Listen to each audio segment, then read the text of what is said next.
बहुत अलग एक्सपीरियंस था। लिखना, इतनी बड़ी बुक लिखना, ऐसा मैंने सोचा नहीं था कि शुरुआत जब की थी कि इस तरह से होगा। बट इंटेंट बहुत क्लियर था कि जो एक्सपीरियंस है वो सबसे कैसे शेयर किया जाए, कैसे साझा किया जाए। तो इस वजह से ये एक्टिविटी शुरू की लास्ट ईयर मैंने। मुश्किल था, लेकिन मुझे लगता है कि कहीं ना कहीं बहुत ज़रूरी भी था कि अदरवाइज़ ये सारी चीज़ें जो मुझे याद हैं वो मेरे साथ ही रह जाती। तो very different experience, very enjoyable, very pleasurable, challenging but very satisfying as well. Sir, जब आप अंतरिक्ष में थे तो एक फीलिंग हुई, एक बार बताएं दर्शकों को कि एक लंबा पीरियड था और आप भारत के से कह सकते हैं कि पूरी एक्सपीरियंस मैंने इस बुक में ही लिखी है जिस तरह से जो आज हम यहाँ करने आए हैं।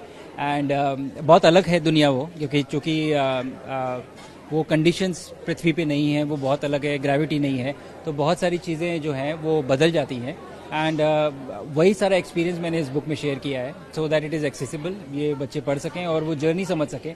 और दूसरा, ये जर्नी स्पेस वाली तो एक जर्नी थी ही, but this is also a journey from classroom to space. कई बार हम जब छोटे होते हैं तो हमें विश्वास नहीं होता या भरोसा नहीं होता कि ये चीज़ें हम कर सकते हैं। तो वो भी एक इंटेंट था ये किताब लिखने के पीछे। I hope it serves both the purposes. Sir, आपको लगता है कि भारत को भी अपना एक अंतरिक्ष स्टेशन जो है वो इस्टेब्लिश करना चाहिए? इस यात्रा के बाद आपने इस तरह का कोई सजेशन या इस तरह की कोई तैयारी भारत कर रहा है? अब मुझे कोई सजेशन देने की ज़रूरत नहीं है, बिकॉज भारत की जो स्पेस पॉलिसी है उसमें ऑलरेडी निर्धारित है कि भारतीय अंतरिक्ष स्टेशन पे काम हो रहा है। एंड 2023 में ये आई थी और ऑलरेडी ये तो प्रोजेक्ट है जिसपे कि इसरो में काम चल रहा है और हम लोग इस पे काम कर रहे हैं। तो जल्दी ही हम देखेंगे कि भारत अपना अंतरिक्ष स्टेशन बनाएगा।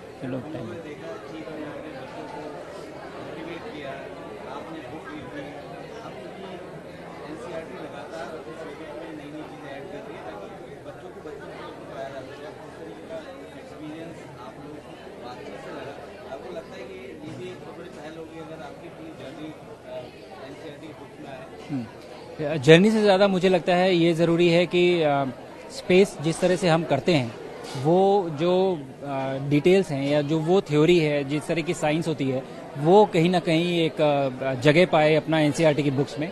और मुझे भरोसा भी है कि मिनिस्ट्री ऑफ एजुकेशन के द्वारा ऐसी चीज़ें होंगी और बहुत ही जल्द हम इन चीज़ों को एनसीईआरटी की बुक्स में देखेंगे। नहीं, देखिए, मेरा कहना ये सही नहीं होगा, क्योंकि ये जिन लोगों की रिस्पॉन्सिबिलिटी है जो उस पोजीशन में है, अगर वो इन चीज़ों पे कमेंट करेंगे तो अथॉरिटी के साथ बता पाएंगे कि कहाँ पहुँचा है। लेकिन हाँ, मुझे लगता है कि इंटेंट है इन चीज़ों को बच्चों तक पहुँचाने का, और हम जल्दी देखेंगे किसी न किसी फॉर्म में ये चीज़ें शायद किताबों में पहुँचेंगी।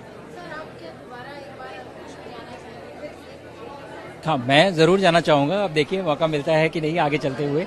एंड बहुत ही एक्साइटिंग एक एक्सपीरियंस है, और उससे भी ज़्यादा अपने देश का रिप्रेजेंटेशन कर पाना एक ऐसी जगह पे, आई थिंक मुझे लगता है कि बहुत ही प्राउड फीलिंग है।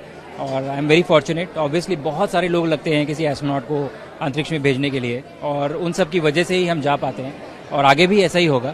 तो personally yes, I would definitely like